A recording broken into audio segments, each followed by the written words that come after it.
The Lord does not need your money. Hi, everyone. Megan is in the snowpocalypse of Texas apparently right now and decided she's Cruella de Vil as well. No, I am the Antichrist. This is what this looks like. This is the full-on Korihor Mm-hmm. I mean, cosplay. it also, Nice. it kind of looks like the Jurassic Park ones that are like, and like spit the stuff, you know, that are like, this is apparently the sound they make. And then they spit. You see, you guys are laughing, but you know exactly what dinosaur I was talking about. So does that make me weird or you're weird? Are you weird or am I weird? I don't. It's hard to tell. We're all here together, so I think that makes us all a little bit weird. Let's be honest. So here we are. Ex-Mormon snark. Snowpocalypse. Snowpocalypse edition. I woke up this morning. It was 18 degrees in South Texas, which is unusual for us. Everything was frozen. There's a layer of ice and water everywhere. And even though I am used to snow and ice from previous experiences in other places, it's unusual for Texas. And so, yeah. It was bad. I saw a video this morning of Dallas, Texas, and there was like ice and sleet on the highway, and it was like people drifting sideways and all sorts of things. So that is very much what I'm afraid of. I do not have any problems driving in the snow. I do not have any problems navigating ice in frozen conditions. What I have a problem with is other people who have no idea what to do. And typically what happens when I go out on the road is that somebody's tail end just goes this way and they just sort of drift and they don't really know how to do anything. And then accidents happen. And I would rather not be involved, to be honest with you. Agreed. I know we're here for FHE, but FHE is about telling stories. So I will tell you one of mine. Thank you. I do not drive in the snow. Well, I'm one of those people, Megan. See, I grew up in San Antonio and then I moved to Utah and I didn't get a car for a couple years because I lived on campus. No big deal. So then when I went to Idaho once to visit a friend, there was a hill. If anyone's been to Rexburg, it's like, I think the temple's like at the top of the hill. And I'm trying to go up the hill in my little Nissan Sentra, and it's like, well, that's the one. That's the one I couldn't drive up. And it was just like, and I was like, my car's not supposed to go that way when I'm pushing this. And so I was kind of sitting there. I was like, what happens now? And I just like slowly rolled down the hill. And I just like sat at the bottom of the hill and I was like, well, that was a new experience. Interesting. And then I parked. Yeah, I like didn't know what to do with myself. I don't even remember what happened. That was a long time ago. But anyways, I'm one of those people. So sorry, I guess. I love watching those videos of people who are just like parked in their front yard and they're filming what's going on their street because is some kind of a hill and it's just ice. Look, you can drive in the snow. You cannot drive in the ice. So just, let's be real. Even if you have chains, it's very, very difficult. I learned that at a young age. And so here in San Antonio, when the weather is typically between 60 and 110 degrees, people do not know how to drive in any kind of inclement weather. What is great, though, is that over the last 5 or 6 years, San Antonio has implemented these ice prevention trucks, which they will go along the freeway and they will spray salt water in lines along the freeway, especially where there are overpasses or bridges, which is great. But there are still people who don't understand that even when that happens, there can still be ice patches, especially on the overpasses and bridges. And so people just don't know what to do. And it's a mess. I prefer not to be out among the people in those situations, But I did Understood. venture out today. I did have things to do. I did venture out.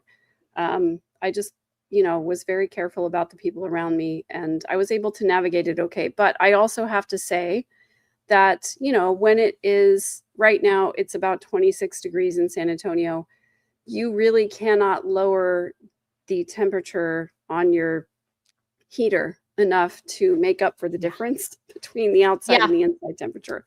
So yeah, I'm wearing what I'm wearing because it's cold. You wanted to. No, you don't make excuses. You're wearing it because you want to, and good for you. And I have to say, Megan, we're talking about the GD weather.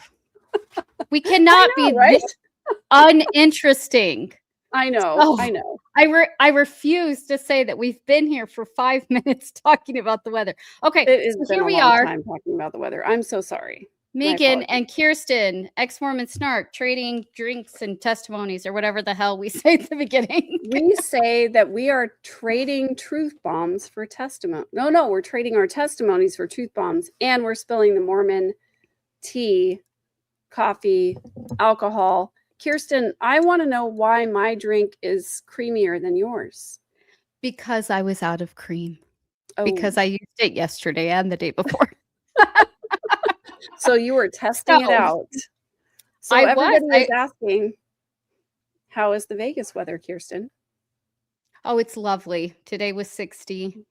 In the morning, it was a little bit cold. It was like 45. Great. Wonderful. Sometimes it gets cold in my office and I have to put a cardigan on over my suit. Oh, a cardigan. Oh. Guys, when I came home, I put on my hoodie. I'm also wearing sweatpants that you can't see. If anybody knows the lore, I've worn my Wonder Woman sweatpants before. It's what I am, in fact, wearing right now.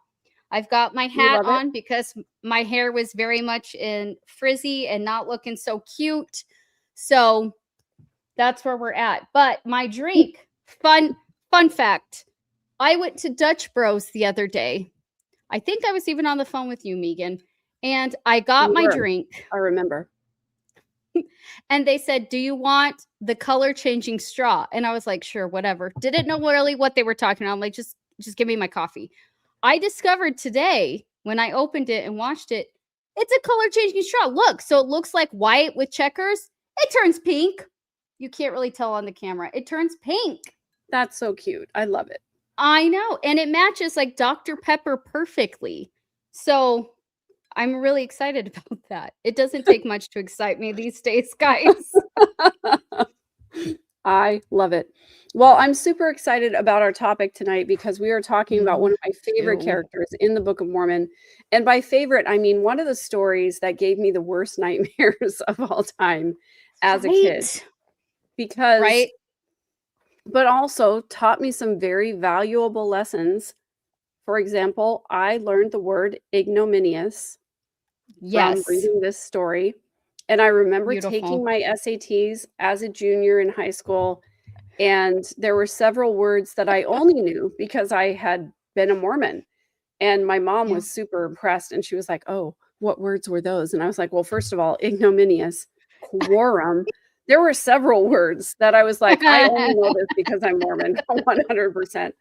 But yes, I feel terrible that Korihor died an ignominious death. And you can tell us in the comments, I was really traumatized by this story because I thought, like, here was a person trying to live in accordance with their personal values. And when he ran up against the church, he was against what they were teaching. They literally just shut him out. They were like, we don't want anything to do with you. And he had to go begging for his food, and the Mormon people spoilers. Like, spoilers. I didn't even get to show my pictures yet. God, Megan. All right. So we're going to start out with Kirsten. Kirsten is going to well, we should probably do a song and a prayer. Right. We haven't done our song or our prayer. And you know, I really think tonight we should do the song I'm trying to be like Jesus. Oh, God. Because is there a theme song any better than the story of Korihor? Megan, Angel you Eyes, recall thank the you for being a words? member. Thank Yes, I you, remember the. Angel Eyes. Yes, I remember the. Yes, thank you, Shishi Wolf. Thank you. Thank you to all of our members. I'm trying to be like Jesus. I'm following in his ways. I'm trying to love as he did in all that I do and say. What comes next? At times, I am tempted to make the wrong choice, but I try to listen to the still small voice. It says, love one another as Jesus loves you. Try to show kindness in all that you do. Be gentle and loving in deed and in thought, for these are the things Jesus taught. Yep. But were they gentle and loving to Korihor? They were not. They freaking were not. No. They freaking were not. They were awful to Korihor. And if any of you saw my short earlier, which I had to take off TikTok because I said the word Korihor too much. Or a whore. I had to change the auto captions because it kept putting Korah, like the name, Korihor. And I was like, no, I'm not calling Korah a whore. So anyways, I'm going to have to repost it. But anyways, many times ex-Mormon creators, or really anybody speaking ill of the Mormon church, are called Korihor. And they say, you belong to the Church of Korihor. Even one of my FEG posts recently, I was like, come join us if you're looking for ex-Mormon community. And someone said, you couldn't pay me enough to attend the Church of Korihor. And I said, if you want to join it, it's free. It's at korihor.org. They did not like that or heart it. It's not a .com, it's a .org. It is a .org. So that means it's real and special and not wanting your money. Right, Joe? Just kidding. Oh, and I'm speaking of not Joe Smith, Joe, the real Hellfire Agency, Joe. Yes, Hellfire Agency. Joe is the founder of the Church of Korihor, and we're going to be talking more about that as we go on tonight. Yes, we will. We desire all to receive it. Absolutely. So Korihor is a guy who, like Megan said, speaking truth, and it really pissed a lot of the true believers, pissed them off. So here we go. The story of Korihor, according to the 1996 Children's Reader.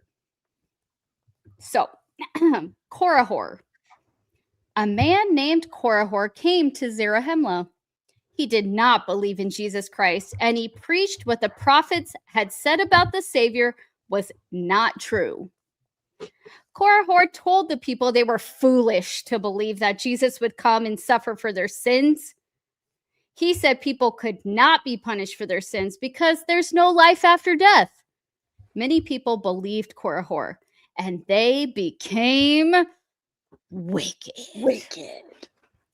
And as you can see here is Korihor telling all the people that Jesus is not going to come for them for their sins. And then we're going to my favorite picture. This is when they're wicked, as you can see from the abs. They're obviously wicked. And they are wearing loincloths. Their shirts are open. They have beverages in their hands. And obviously they're posting on TikTok from that selfie that I told you. It really does look like that. I think it's actually a can or a drink of some sort when you look at it, but to me it looks like a selfie. So exactly. I said what I said. By the way, special thank you to Trace on the Case, Angel Eyes, and Momo Nomo for modding tonight. We appreciate you. Thanks for being here. You guys are amazing, and we really do appreciate you. I tried to mod once. It was crazy. Megan knows. I was like, I don't want to do that again. Like, I don't want this responsibility. I can't do it. I was like, I want to tell everyone freedom of speech, but also get out. I didn't know where to draw the line. Freedom of speech, but also, oh God, modding. Oh, I don't know what to do. Y'all don't get enough kudos because I could never. It's not an easy job. Yeah. Well, it doesn't help either when people say mean things. I'm like, that's valid. Probably. Yeah, you're right. Sorry. I see your point. I get it. I do look weird. You're right. I didn't say that quote correctly. You're right. I am an asshole. I do worship Satan. My bad. Okay, we're never going to get through this story. Jesus. Please continue, Kirsten. We're not Jesus because we don't believe in that. I just looked up and guys, We'll get there, Kirsten. Go ahead. Please plow on. Okay. They do not like Korihor, for anybody that is keeping up with the story. Okay. That's right. Nobody likes Korihor. Well, I do, and Joe does, and I you do. So that's 3. Like, but the Mormons do not like Korihor. Is Megan frozen for anybody else or just me? It only happens when you're back now. It only happens when I switch tabs. Oh yeah. Well, that was about the face you got frozen on. You were like, anyway. Oh my God. Your mom said that last night. Please and thank you. More of that. We desire all to receive We desire. Absolutely. Angel, I don't know about the new button. Is there a new button? I'm happy to hear about it. This is not button time, Angel Eyes. It is Korihor time. Kirsten, please continue. I just want to say whore more. Okay. Korihor tried preaching to the people of Ammon, but they would not listen. Nerds. They tied him up and took him to Ammon, who forced him out of the city. Korihor then went to the land of Gideon, but the people there wouldn't listen to him either. The chief judge sent him to Alma. So here he is being walked out. Nobody likes Korihor. Aww. Poor Korihor. That's so sad. He traveled a lot. He was Zarahemla, then Ammon, then Gideon, and nobody cares. That's right. He needed a YouTube channel, I guess. Anyways. If only YouTube had existed in the time of Korihor, he could have gotten a following and people would have hyped him. Joseph Smith could have made this story however he wanted, and yet he wanted to name it Whore. Okay. Alma asked Korihor if he believed in God. Korihor said he did not. Alma testified that there is a God and Christ would come. You got to see this next picture. Korihor wanted Alma to perform a miracle to prove there was a God. Korihor said he would believe in God if he saw a sign of God's power. Now, are you ready for this picture, Megan? Yes, keep ready. Keep your finger up. Keep your finger up. I'm so excited. Let me see the picture. You have to put your other hand on your chest. That's him. I will believe if somebody shows me a sign. Just like Hartman. I'm screw you guys, I'm going home. Exactly. Now we know what it looked like. Wait, 1 second. It's called evidence.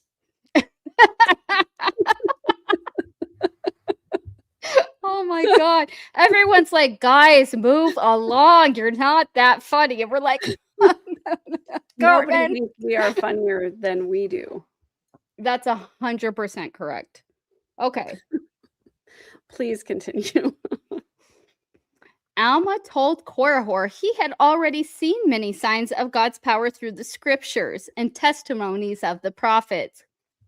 Yeah, because that works. Alma said the earth and everything on it, the movement of the planets in the sky, are also signs that there's a God.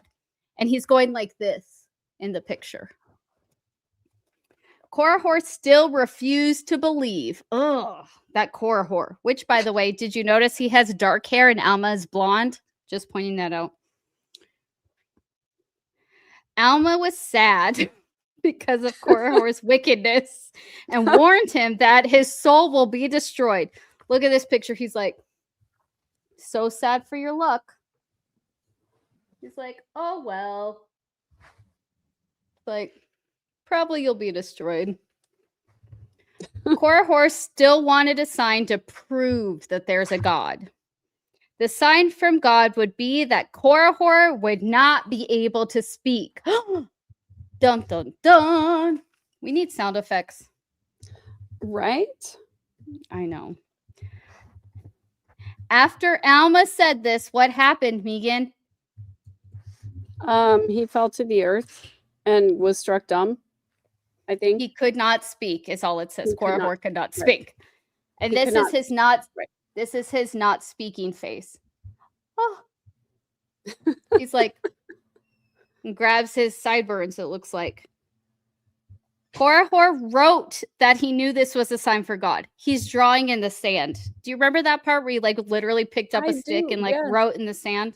Yes. So Korihor wrote that he knew this sign was from God, and he had always known there was a God.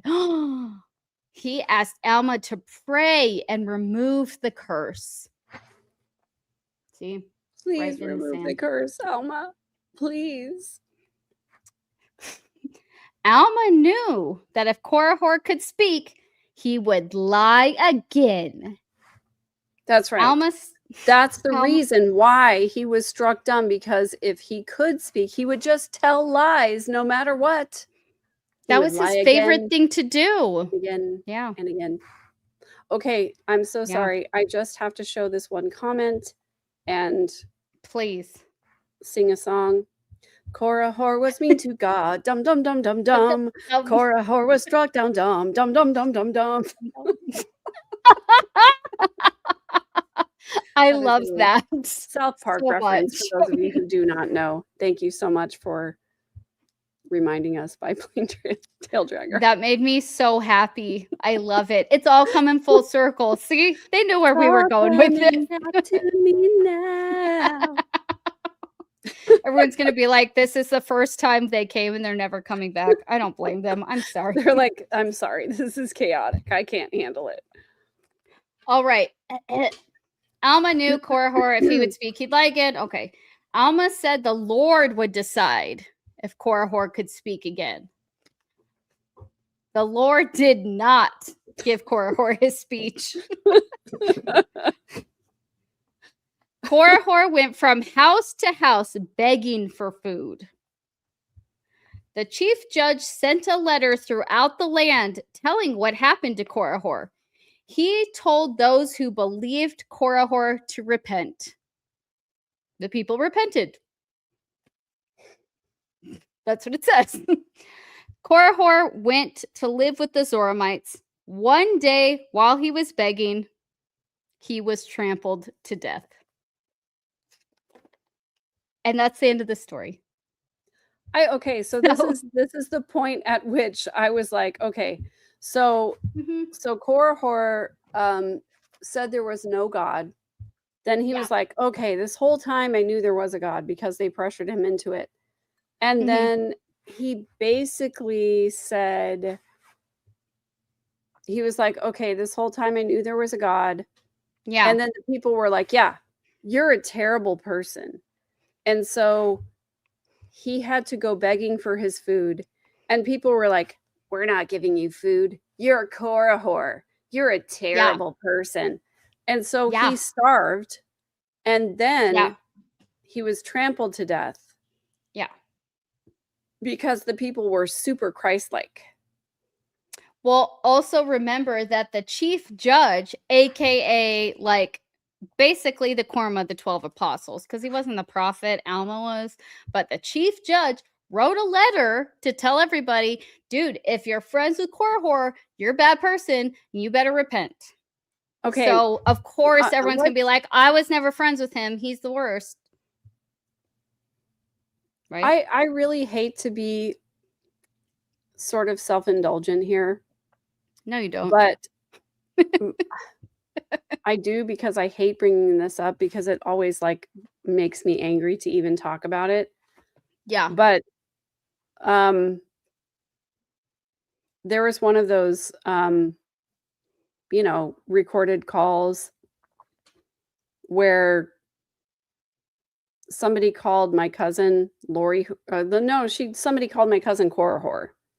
Yeah.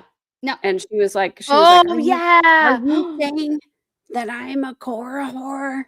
I forgot. But that stupid person was like, I'm just saying you could be, you're being a Korihor. Yeah. And did the church ever release any kind of an announcement that said, you should not listen to these people because they're apostates? No. Nope. They sure did not. Nope. They didn't say a goddamn thing about Chad Daybell or Lori Vallow. Yeah. And or yet Jody Hildebrandt or Ruby Frankie. They haven't said anything about anybody. Or any of the dentists or any of the other Mormons who unalived themselves and their families. There was no statement whatsoever. And yet, in the Book of Mormon, we have this example of a religious leader who is like, y'all should not fraternize with the Korihor because the Korihor is the Antichrist. Yet, do the church leaders do that today? And nope. Only when it makes them look really freaking bad. We've seen them speak out on super public things like the church shooting in Michigan. They showed up to that. They issued a public statement on that. But when their own members act in a way that is not in accordance with the mainstream teachings of the church, they're like, we're not gonna talk about that because it's icky. If we start talking about that, then we have to start distancing ourselves from fundamentalism. Tim Ballard, Chad Daybell, we don't really want to dig in the dirt, so we're not going to say anything about that. Yeah. And yet, all of these people are bastardizing the teachings of the Church of Jesus Christ of Latter-day Saints. All of these people are causing deaths and harm on so many different levels. And yet, they won't dig into it because they're like, if we say something, we're going to alienate people. We might lose some tithing dollars. It's always, to me, in my perspective, it's always a financial calculation. I don't know if you feel the same way. But you really, Megan, you don't know are you fucking for real? You don't know how I feel about it being a financial calculation? I do know how you feel. I do. I'm just saying, like, I just want to give the benefit of the doubt. I want to make room for the possibility. No. All of us have different experiences and different feelings. I don't want to assume. I don't want to make an assumption about how you feel. Megan, I think you know how I feel about this more strongly than God above knows how I feel about it. My dear, you and I have talked about this. You have seen me yell. We've had to edit out portions of our podcasts because I go off on how I feel about this topic specifically. Yet you question my stance on how I feel the church is run with a financial motive. Megan. Who's the Korihor now? All I'm trying to say is that I don't want to make an assumption about how you feel. I think I know how you feel. I think that I understand your position on these things, but I don't ever want to assume that you think and feel the same way that I do, because we do differ on our feelings and experience about certain things. So all I want to do is open the door for you to have your own opinions about that's genuinely how I just want you to have your own opinions. That's all. I don't want to put words in your mouth. That's all. Okay. For those here tonight that have gathered here with us, let it be known that Kirsten of Ex-Mormon Snark feels like the church is only driven by financial motives. So let it be written. So let it be done. I believe that is 100% true. I can get on board with that. Would I say something not true on the internet? I mean, maybe if I didn't know. But to be fair, when I said it, I thought it was true. But don't we have someone really special that wants to tell us all about Korihor? That was my drum roll. We have a special guest tonight. We did not properly prepare you for the opportunity that you have tonight to hear from our very special guest. And I do want to say, like, it is a mutual appreciation association. We love and appreciate the Church of Korihor. I believe that the Church of Korihor loves and appreciates us and our content. I cannot wait for our collaborations to come, but for now, I am going to go ahead. Please, Kirsten. Before you bring on the star of the show, I just have something to say. And Joe, aka Korihor himself, incarnate, I just have to say, before Megan brings you on, I would love to hear your thoughts after this. That I started me and Megan's TikTok account, and I said, have you seen this Church of Korihor guy? I freaking love him. I want to be friends with him. And Megan was like, oh, Joe, I'm friends with him. And I was like, what? Now you can bring him on. I was like, I already know him. I've been on his show. I love the Church of Korihor. Thank you, Mix Funky, for giving me membership. No one tells me anything. No one tells me anything. I was like, I want to be in the Church of Korihor. And she's like, oh, yeah, we're friends. Sorry, I feel like this happens all the time where Kirsten is like, have you heard about this person? I'm like, oh, yeah, they're in my contacts. Yeah. So, but I just want to say, before we bring Joe on from the Church of Korihor, Joe's like, just push the button. He's like, just put me on stage, please. Just can you, for the love of Korihor, can you please bring me on? I just want to say, you guys, you're not prepared. You're just not prepared. Joe is amazing. The Church of Korihor is amazing. And also, I was very pleased to help support their drive for giving coats to the unhoused in Salt Lake City last year. I want to make sure that we support the initiatives of the Church of Korihor, because this is an organization that genuinely cares about individual people above anything else. So please join me in welcoming Joe from the Church of Korihor. Let us all, I desire all to receive it. Hey, Joe, how are you? Joe! Good to see you. That was anticlimactic. We didn't have any applause. Buttering me up as if I wasn't listening to you mocking my man Korihor with all the Mormons for like an hour. We weren't mocking Korihor. We were mocking Alma more than anything. Well, you should. That wicked Christian sorcerer Alma. Yes. Right? Censored my man Korihor. You seen that clip of what's his name? He's a guy. It's like why can't I think of his name? And he's like, no, ain't nobody gonna tell you, so I'm gonna tell you. You the shit, and they bitch ass don't like it. I'm like, I heard that quote, and I'm like, that's the story of Korihor right there in a nutshell. That is. You the shit. Yes. They bitch ass don't like it. Put that. Mm-hmm. I mean, that needs to be like stitched onto a pillow. We will distribute it all throughout the world, and we will give the money to orphan children who have been forsaken. Yes. Right? I love that. Thank you. See, this is why we love the Church of Korihor. Joe knows what's up. He's actually putting his money where his mouth is, unlike other people who, build temples that no one's going to sit in. I see what I said. And build them where nobody freaking wants them. I mean, like, right. I just recently moved part-time to St. George, to Washington, Utah. Oh, yeah. And right there, from the place where I'm staying, where I have a room, right down the street is this Washington temple that even the Mormons who live there are like, why? There's like the St. George temple is right there. It's never busy. And it's like, they don't have enough people to staff it. Right. And yet they're going to build a second temple, like literally right next door.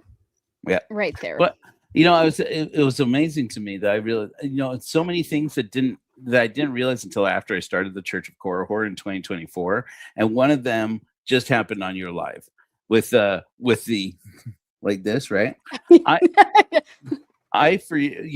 When I first came up with a ritual for the Church of Korihor, our conversion ritual is called the Oath of Reason, and it is performed, I kid you not, by standing and placing your left hand over your chest and raising your right hand over your head, and then swearing the Oath of Reason. And I had no idea where it came from. I only recently people at that, and then we do the bestowal, which is also with a hand over your heart and then your hand extended. Right. When people ask me, where did you come up with that? I say, I think it's Bill and Ted. It just feels right. It does feel Bill like that. Yeah. Be excellent to each other. Bro, I feel you. Yeah, be excellent to each other. That's right. And I love that.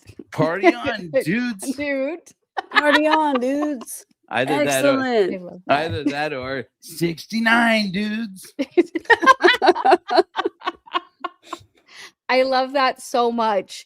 I'm just so glad that you're here because, like I was telling Megan, literally, I was getting ex-Mormon content creators. And when you came up, everything that I saw you putting out, I was like, this guy gets it. That's the same way that me and Megan connected. The first time I started talking to Megan about my connection with her cousin and the things that had happened, I told her, like, I'm sure other people would be more interested in my relationship with Barry and Janice, but Megan was the only one I wanted to talk to because she seemed like she got it. Like she wasn't putting out BS, right?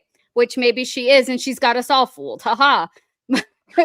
But I had that same feeling like with you, Joe, like you seemed like an individual that saw through the bullshit, wanted to put good things out there because we'd been raised in a place where we had been taught to be Christ-like and then put in a box where it was almost impossible to be. Does that make sense? Yeah, absolutely. So, I just really connected with you. So I just wanted you to know that since we've been liking each other's stuff on TikTok for a while. We kind of like orbit around each other. It's like, I don't know. I mostly do this for Kirsten. I've said that to people before. I got to post this. I knew it. I knew it. I'm going to get shadow banned for everybody else, but Kirsten will see. It'll make her chuckle. It's okay. It's true. It's true. Most 9 out of 10 things I do are for Korihor, and then 1 out of 10 is for this other. It's like Kirsten's going to see this and she will laugh, and I appreciate that. Yes, she's one of our favorite whores. Thank you. I knew it. She's not just a Korihor. She's a Kirsten whore. That's right. I was going to say, my husband always called me his favorite whore, so That's just not. Sorry, John. On the internet now. Anyways. It's out there forever now. Now it'll never be erased. Right? One of the first things I did, I thought I said I'd make this before I started the Church of Korihor. I started a true crime podcast, and I don't know if either of you ladies know about this. If you start a true crime podcast, wow, it will take over your life. But dangerous territory. But Hellfire Agency. I'm going to remain silent for the moment. Hellfire Agency kicked off with me just mostly ranting about Tim Ballard after my TikTok account blew up with Tim Ballard stuff. Yeah, I'm sure. So then from there, I will. A first grade 100% asshole. Yeah, and Mormon. Yeah. Even though the Mormons kicked him out, I'm like, you think because you kicked him out, like you kicked me out, that you're going that this bitch ass is going to be an exmo? And I started a not trending hashtag. I don't know if you didn't not hear it. No. It said Mormon hashtag Mormon flunkies are not exmos. It's like, we don't claim him. You flunked out of Mormonism, dude. You suck. No, there's a difference between being excommunicated for trying to protect children and being excommunicated for pretending like you're trying to protect children and actually you're profiting from not protecting children and creating more problems for children While sexually trafficking the women who work exactly. So there's a hierarchy of excommunication in the Mormon world. Yeah. If you're being excommunicated because you're advocating for positive change or because you're trying to protect children, like that is one side of the spectrum. If you're trying to advocate for equality for women, that's one side of the spectrum, right? The other side of the spectrum is you were an asshole and you fucked up. Bad things. You fucked around and found out, and they got rid of you.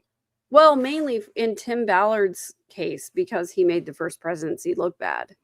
He made the Q12 look bad. That was the main reason he got excommunicated. So I do not at all count him on the side of the people who we venerate and revere because of their advocacy. And it really, watching that whole shit take, because I was podcasting about him when Sound of Freedom came out. And then that was the same. Yeah, that started out then, that July 4th. And then by the time he got actually excommunicated, I was there podcasting live on the whole thing, right, on YouTube and on TikTok. And I said, I remember at the time, I remember saying, mark my words, it was the day they revealed that President Packer, a prophet, seer, and revelator, has a psychic he goes to for information. And it's Tim Ballard's psychic, Janet Russin. I'm like, that's the day that these Mormons looked to each other and said, all right, this pedo's out. We'll put up with a pedo for a while, but this one is out now. Do you want to know something that's really funny and also sad? Is that I wrote a book about my experience being trafficked as a child. It was released on July 4th, on the same day as the freaking Sound of Freedom movie. Oh my gosh. And my publisher, who was a Tim Ballard fan, invited me on his channel to talk about my book on the day that it was published and said, the Sound of Freedom movie is being released today. Your book is about trafficking. How do you feel about freedom and trafficking? And Tim Ballard, and I was like, what I wanted to say was, I freaking hate Tim Ballard because I know what he's doing in this community. And also, like, he's taking resources away from the people who are actually suffering and from the organizations who are actually helping children and families to recover from this. I was absolutely flabbergasted and stunned. I did not know what to say. It was like my third interview after I had published my book. And I was like, it was the worst. It was the worst thing. And then I started talking about Tim Ballard and how, like, I was upset about him doing what he's doing. And, I ended up, like, my social media ended up getting side shelved and, like, shadow banned and stuff like that. It was pretty awful. That's how I started my social media. That's pretty exciting. It was great. It was great. You know what? You know what I love about that? I love that Korihor moment for you because you spoke truth to power. Yes. No, and the power was Tim Ballard. And you know what? Yeah. I've spoken truth to power about Tim Ballard, but he can't hear me. The Mormon Church kicks me out, but Tim Ballard still can't hear me. In fact, well, so far I just had a letter exchange. I don't know if I'm authorized to say this, but I just had an exchange with Kara Burrell just this afternoon, and we'll nice. see if I love something her. happens. She's great. Nuanco is awesome. Yes. But that's in. Oh man, boy, what a good for you for speaking your truth, though, Megan. It's like that's what it's all about. The hard part about that was that I had 0 following at that time. I was just barely beginning to be on Instagram. I was just barely beginning to talk about my trafficking experience, and I had written my book. It felt super vulnerable to me to tell all of these stories and to have people read them and whatever. And to have my publisher be somebody who is supporting the movie. Yeah. And I was like, I do not support anything about this movie. And I got all kinds of hate. The majority of my comments on my if you look at my Instagram, which is 3rd_ verse. It always has been. If you go back and look at the very beginnings of that account, the majority of the comments that I get on there are, you were never trafficked. You don't know what you're talking about. You did not experience this. Like, you don't know what trafficking is. Like, that was my experience beginning in social media. And I was like, okay, so this is what it's like. If I want to be out here telling my story, I have to realize that 90% of the people are going to tell me that I'm lying and that I'm crazy and that I don't know what I'm talking about. So I was like, where do I even go from here? It was crazy. It was such a wild beginning to that. If you want to see how deeply this is ingrained, and that pisses me off for you, Megan, it really does. It makes me pissed off for everybody, frankly. I don't know if you remember this. Both my dear friend Beth Magnetic from Mormon True Crime and my dear friend Jenny Gage from Life Take Two, who are both deep, they're present with me, helping with organizing the Church of Korihor when it was founded, and both of them, Ward Radio had the women of Ward Radio, which is just the wives. This is the most Book of Mormon thing, the most Alma thing, the most Mormon thing ever. The men who run Ward Radio, it's Mormon apologist show, had their wives step in for a special thing of the women of Ward Radio, and they got invited in. You got allowed into the sanctuary to podcast about what bitches these ex-Mormon women are and how they are not real victims. And in fact, whatever they must have done to piss off their ex-husbands in their cases must have been pretty freaking bad. In fact, they said, and they had like 5, and one of these, they had 5 Mormon women who don't know Jenny Gage from Adam's Odd Ox. That's my a Mormon saying from my Mormon grandma. Adams doesn't know Jenny from Adam's Odd Ox. And they said, all come on to say, I want to have her ex-husband on the show so he can tell his side of the story. And it's like, are you kidding me? I actually saw them say that, and I was like, I'm sorry. You want to have the abuser on the show to talk about? I don't know if you know this, Megan, but he's a person too, and he might have a different side of the story. Okay. All right. Fine. Listen, Joe, look. Oh, Jesus. I get it. My ex is a person. You get what? He has a side of his, listen, he has a side of the story too. But let us have the two of us on the same show at the same time. Let us both answer the same questions at the same time. Let us both give our perspectives on the experience at the same time. Because I guarantee you that everyone will stop watching. No, what I guarantee you is going to happen is that each of us are going to give our perspective on the experience, and it's going to be very clear who is seeing the experience from a healthy perspective and who is seeing the experience from a wounded or insecure perspective. No, I disagree, Megan. I disagree. I see that you want that to be what happens, but I can literally point out how many times that is not the case. And we all know that, which is why everybody's face is how it is right now. Just because in your mind you think that's how it's going to go, it's not. And you know why? Because you a crazy bitch already in their head. And you know I'm right. It doesn't matter what you say. You a crazy bitch, and he's the wounded husband. And Joe is nodding because he knows I'm right. So I love that you believe that. Oh, how cute. Megan believes the world has justice. I assure you it does not.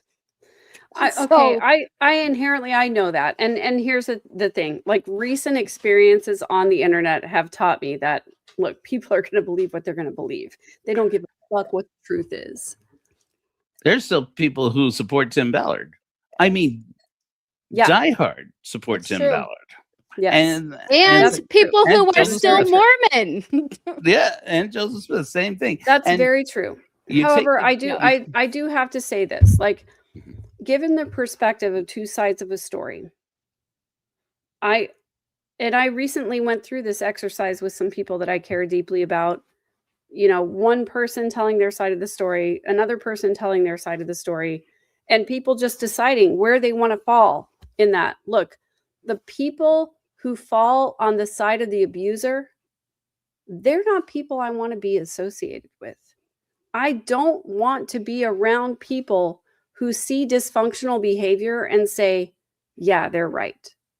I don't want to be around people who see people breaking the law and say, you know what, she was probably right. No, I don't want to be around you. And so I will all day, every single fucking day, tell my side of the story and let my abuser tell their side of the story. Because what comes out of that is that people reveal who they are. And if you believe the abuser, you side with the abuser because that resonates with you, good. Bye. I will all day, every single freaking day, take the people who see that for what it is. Because there are people who are unhealed, insecure, who will side with the abuser because it's more comfortable for them. And good luck to you. Goodbye. I don't want to be any part. I don't want to have any part of that. Right.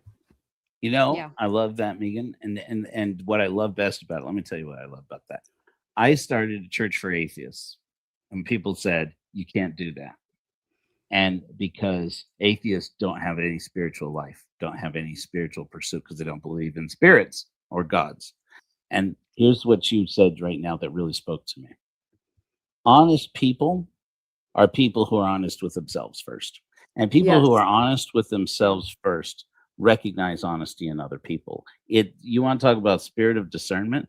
It's somebody who can hear the story of Tim Ballard, then hear the story of the 5+ women who accused him of trafficking Yes. them, and look at anybody who says they just want money, they just want fame, they just want to be famous for being sex trafficked by a famous man who has millions and millions of dollars and has threatened to sue them out of existence and shame them all over the internet, air all their dirty laundry about their marriages and how they were used sexually by this man. Yeah. That's what they want.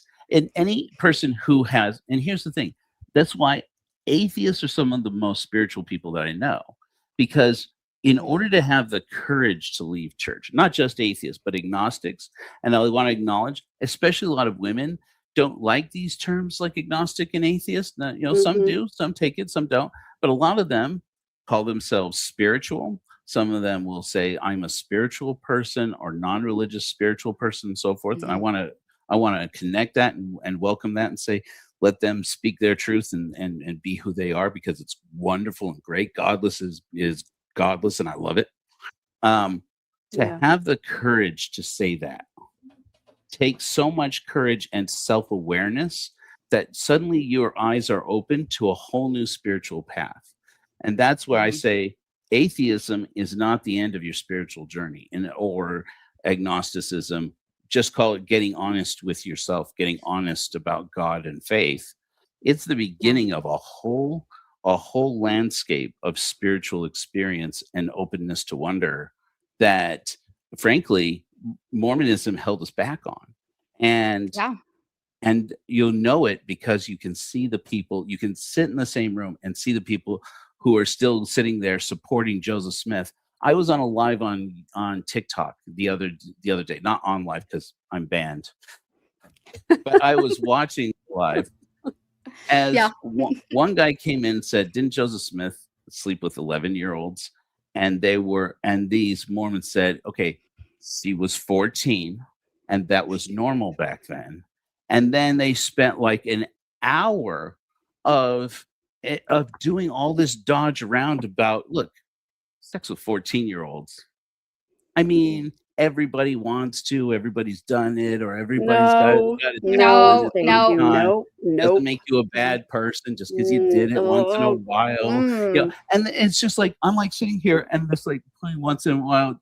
All I do is to hop in there with saints. Listen to what you are saying. Listen to what you're saying, you Epstein Island creepy fucks. What are you There is saying? okay, let's just be very clear that there is nothing that makes it okay to want to have sex with 14-year-old girls. There's nothing that makes that okay. Nothing. Period. Bottom line, Also, end of sentence. Hard stop. I want to see and recognize. I want to see and recognize the Mormon woman inside Megan that just there almost said 14-year-old woman, and wise, self-conscious, conscious Megan bitch slapped that Exactly. bitch down. Girl, stop. She's a girl. She's not a woman at that point. There is there's nothing about that. And also, I always hate it when these apologists come forward and they say, oh, teenage marriage was normal at that time. No. Let's be very clear about the statistic normality of that. When teenagers were marrying other teenagers, when teenagers were getting married back then, they were marrying other teenagers. The age difference was around 3.5 years.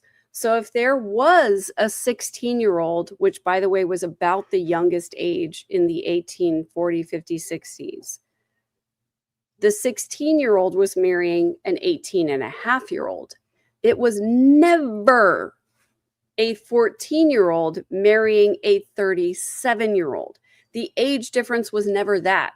So if teenagers were getting married in the 1830s, 40s, 50s, 60s, 70s, they were marrying other teenagers.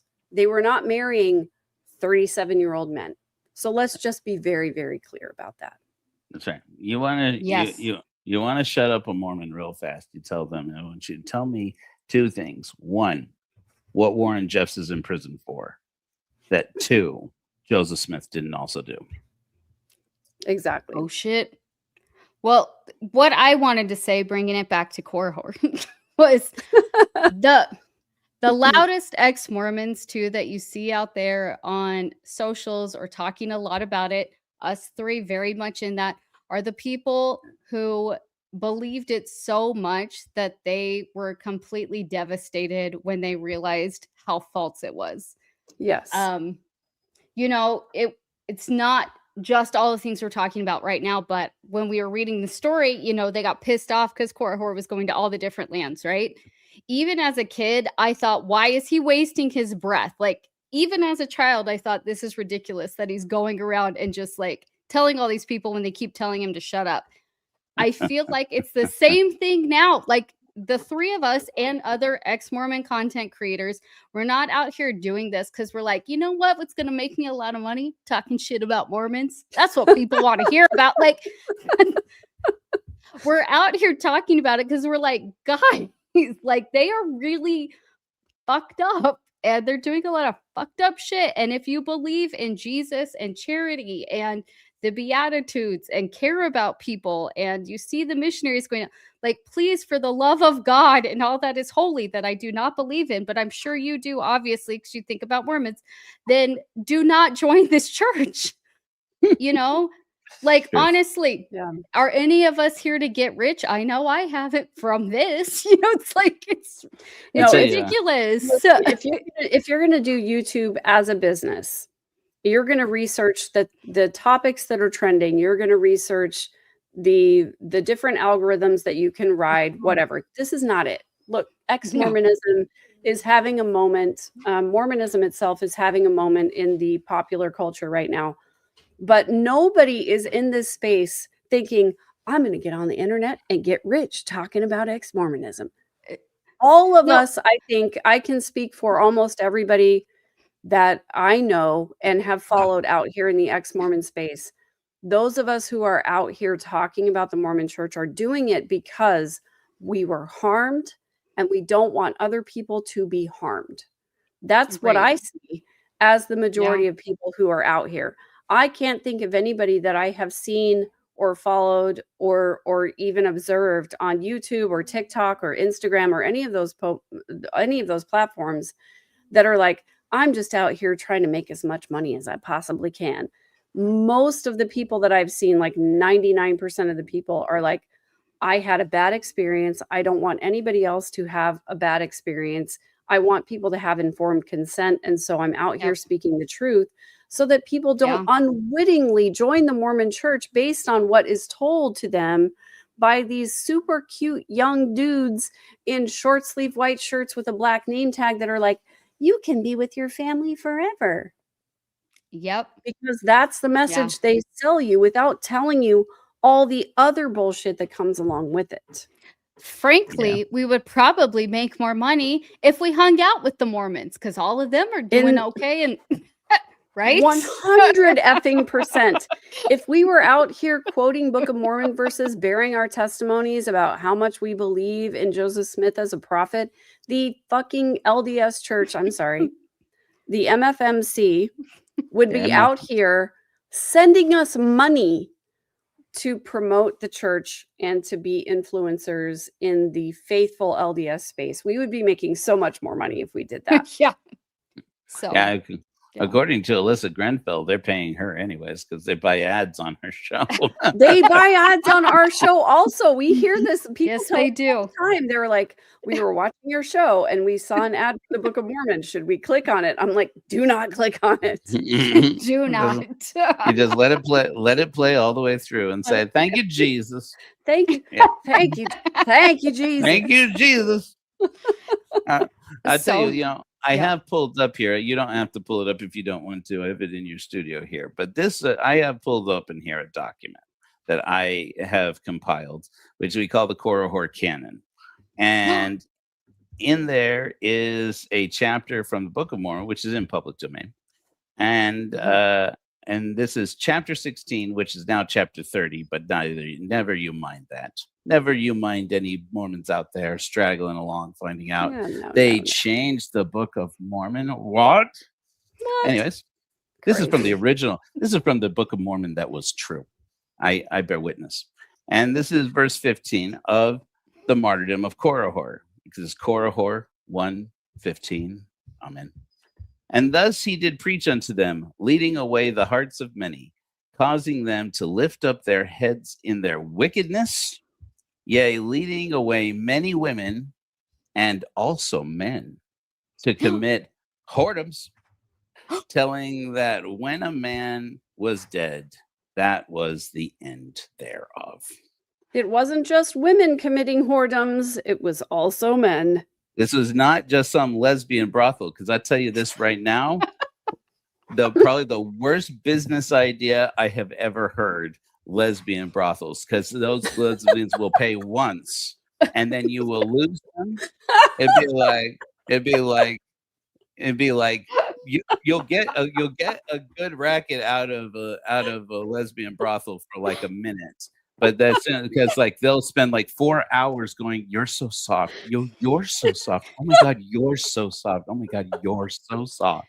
And then it's like, do you like dogs? I love dogs. How about Subarus? Bitch, we are getting a cabin and starting a rescue.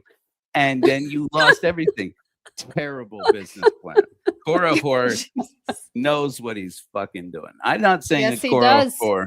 I'm not saying that Korihor was a pimp. I'm just saying it is alleged that I was surprised Joseph Smith didn't just have them spell the word whoredoms without the W, without they just call it whoredoms, Korihordoms. Whoredoms. Oh, I love that. Yes. Right? I mean, that's lovely.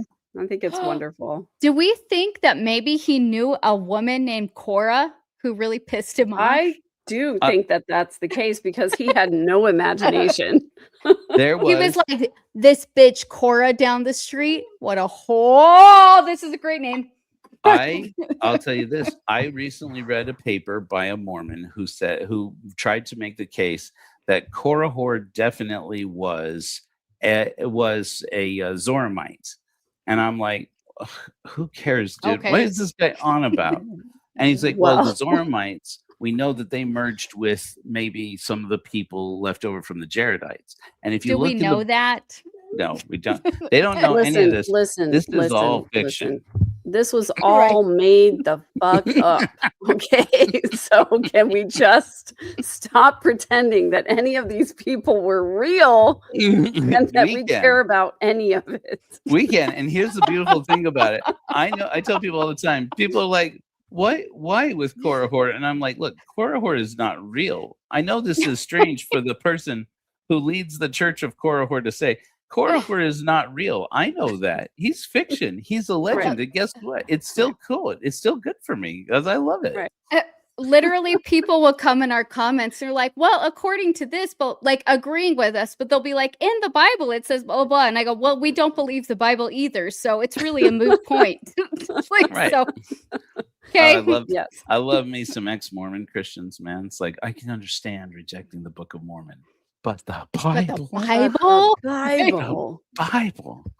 It's like Bobby Boucher and the Water Boy, you know, when he like has to psych himself up about Gatorade versus water. Gatorade. Gatorade. But here's the thing, though. I remember reading this passage when it was in the Book of Mormon, when I was a kid, and thinking. And causing them to lift up their heads in their wickedness, yea, leading away many women and also men to commit whoredoms, telling them that when a man was dead, that was the end thereof. And I said, do not threaten me with a good time.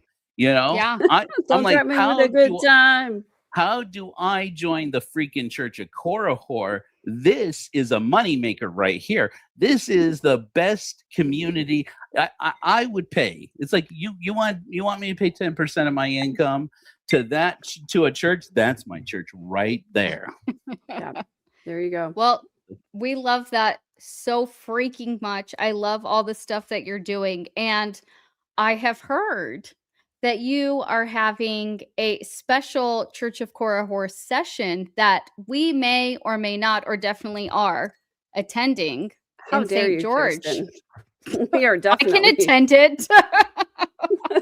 We will definitely be there. Would you like to tell us more about this? Because I would like to hear more. I've only heard Megan's opinion, but I want to hear straight from the mouth of Korihor that has not been silenced by Alma. What this is all about. By the whore himself. By the power of Grayskull. Okay. Well, I've got the tattoo. Do you really? Anyways, nice. Yeah. Cool. Well, by the light of reason, yes, we are having an event on February 22nd in February. It's called The Space After. It will be in St. George, Utah. St. George is spelled with a G. Yeah. In fact, it's spelled with two. And St. George, Utah, at noon. The doors will open at 11, and it will be in a very prominent hotel in a ballroom, not like a hotel room. It's a room in a hotel, but it's a ballroom. I thought you said this was for whoredoms. No, that was a separate conversation. That was between us. That's for later. Kirsten. That's for later, Kirsten. Set that aside. Can't tell you anything. I'm calling your husband. We're going to have a conversation about what he knows. John, he knows. John, are you watching? You're never going to make it. Like, oh my gosh. You're never going to make it into a Mormon harem with that potty mouth, man. And whatever. I'm married to the hand of God.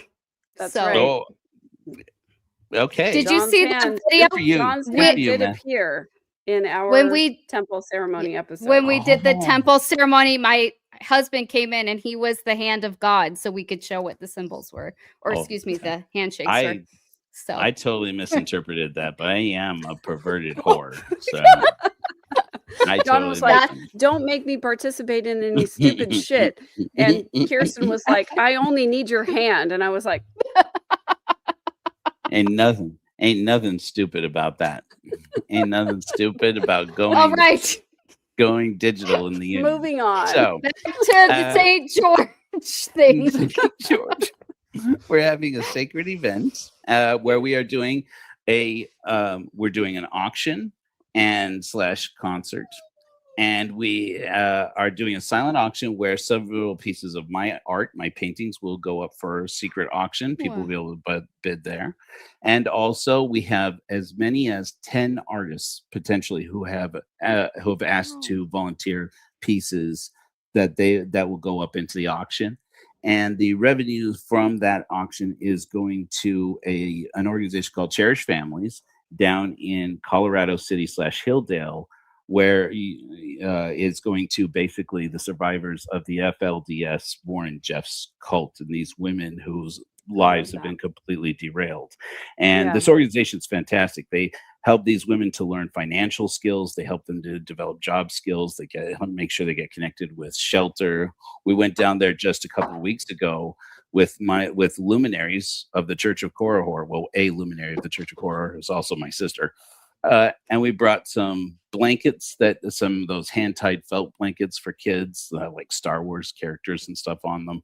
And then we brought some feminine hygiene kits, and they were beyond grateful. I mean, overwhelmed. These women, their stories, as you can imagine, the domestic violence in southern Utah, not just in the FLDS, but frankly in the LDS, is rampant and out of control, and the resources down there are stressed to the max, and it's astounding. And it's like, we need to do more. And so I said, look, taking blankets, we started this mission when the Church of Korihor started. We started taking blankets out onto the streets of Salt Lake City last year, and we've more or less continued until now. And now we are shifting it around, saying, look, wherever Korihors are, if there are people in need, especially if they're housing insecure, let's get out there and help them, because housing, the housing crisis is reaching fever pitch in this country. And so the thing that we don't have time to talk about in between our government killing people. And so, but there's all these people ending up on the streets, and it's astounding. And so, and a lot of these are women, and the funding for these domestic violence recovery centers and these resource centers, they're drying up. The government's closing them off with rules. I'm sure you've probably seen this. I'm preaching to the choir here, but they've got rules that say things like, you can't get federal funding unless you are preaching to these women, basically, the values of raising children in a 2-parent household, and how important it is to have male role models in your children's lives, blah, blah, blah. I'm like, so unless you can't get government funding to keep the women alive, keep their children alive, unless you're preaching to them the patriarchy, that is, it's astonishing. So if there's ever a time when godless people need to show up and stand up and say, no, not on my watch. Sorry, I get passionate. Not on my watch. You came to the right place. This is where we get passionate. 100%. Yes. I may have Jägermeister too many times. But well, also, the reason me and Megan, we talked about it. Obviously, we support you regardless, but this is something, both me and Megan have been in domestic violence relationships with people who, were associated with the church. We stayed for much longer than we should have, specifically because of things we were taught from the Church of Jesus Christ of Latter-day Saints. So when we see good people going out there who don't live by a code passed down since 0 BC, or whatever, or AD, it's so fucking important that we speak out and we actually do something about it. And that's why I love everything that you're doing. I volunteer a lot here in Las Vegas. There's a place, it's called Safe House, that actually I went to when I left my relationship. I donate to them constantly. And I know firsthand that the things that they really need is teaching finance, helping people find economic stability through work, or understanding where they can get help through the government or whatever. But also a huge thing is clothes, is warmth through the blankets, like you were saying, and sanitary products. Unfortunately, those things are incredibly expensive. There's been times where I've been at the store seeing someone really holding boxes. I can tell they're trying to decide. I'm like, please let me get these for you. So I know that those are all things really needed. And so I'm really grateful and appreciative. There are places like the Church of Korihor that are really willing to stand up and actually do the things that they say they're going to do, instead of smiling for a newspaper article and then saying, oh, well, we don't really have the funds for that, or you're not talking about God, so I'm not going to give you money. So because we know that's how it is. I've talked about here, I had always wanted to be part of a nonprofit. That's always was my goal since I was even a child. I wanted to go out and just work for nonprofits. And then as I went to that field, I realized they were all full of shit. So now I just give locally or to people I personally know. So I'm just really grateful for that. Is there anything they said they need specifically? How can we support the Church of Korihor directly? If people can't come to, this event, or is there anywhere they can donate, or a way that we can support you and let our listeners know that this will be the most effective way to get help to the people who need it? Yes, absolutely. Besides the event, going to the event, because obviously not everybody can make it, which, by the way, we are very happy to have the beautiful talents of our friend Megan Connor, who will be singing for us at the event. So people who, it's a free event, but where people can come and donate, and they'll get to see Megan and perform a special sacrament that I've created called Reclaim. That's about reclaiming your life from the cult. And it's a beautiful ceremony. You got to see it and witness it and experience it for yourself. In addition to that, you can go to korihor.org, and there's a button there that says give. And that button, that give button, you don't give to the church. I mean, you give to the church, but the church turns it around, and you can either donate money directly. Of course, that's always appreciated and useful, because we can then just apply it directly to whatever is needed at the time. But there's also a link to an Amazon list where you can just purchase items that we've had requested from various sources. Everything from camping stoves, hand sanitizer, feminine hygiene products, blankets, ponchos, insulated ponchos, all kinds of things. So we've been that as we get requests for them, people say, I just need some help. We put them up on that list and say, hey guys, who can help us out? It's like a wedding registry for non-wedding, and and then we also have listed there our PO box, not PO, but our mailing address for the distribution center of the Church of Korihor in St. George. If you have blankets, if you have clothes, if you have resources that are on hand, ship them to us. We'll take them. And so that's the way to do it. And we make sure it gets to the right people. And then if you want to help out, if you want to do more, we're also taking volunteers and working on that process, working out the technology side of that. But I mean, even if you just contact me and say, Joe, I want to help, I want to volunteer. We have a process, and we're looking for people. We are ordaining people to our luminaries, which is our missionaries who are going out there doing the work. But we're also just taking volunteers. If all you want to do is like, look, I don't want to convert to anything. I just want to go out there and do the work. Let's go. I got jobs for you to do. So. Yeah, so we have a few questions here that I want to address. The super important ones first. Is Joe drinking Jaeger? No. Oh, I knew that bottle. There's a lot of people. Your stomach turns one way or another when you see the shape of the Jägermeister. That is true. Megan, that is true. Creating a cocktail or mocktails book. Yes, we are creating a cocktail book that also has the cocktails and mocktails. Yep. We will be presenting that very, very soon. Keith wants to know, do we have to pay tithing in the auction? No. I'm guessing the answer Never. is no. Never. We have a contributor status at the Church of Korihor, which is $48 a year or $4 a month. And that's when I go on our Sunday sermon and say, it's Sunday again. You bitches better have Korihor's money. That's what we're talking about, $48 a year. It's a great deal. So that's the follow-up is, can we donate from England? Keith Brooksbank wants to know. Supporter of the Ex-Mormon Snark channel. Would love to probably support Korihor as Keith well. and Angela are our amazing supporters from England. They're always here. They comment all the time. We adore them so much.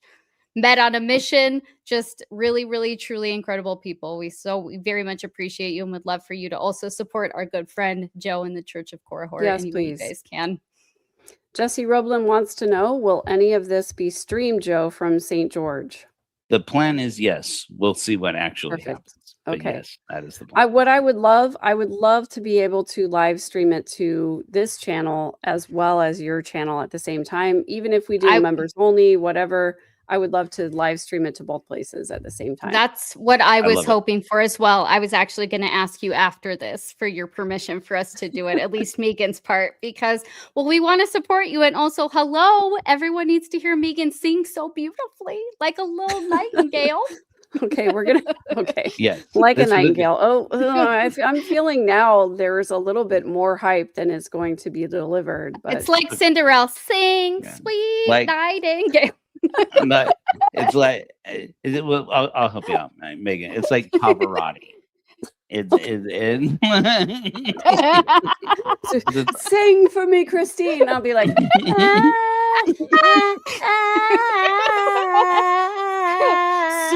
for me. Where are my tiny little hands? And on your knees.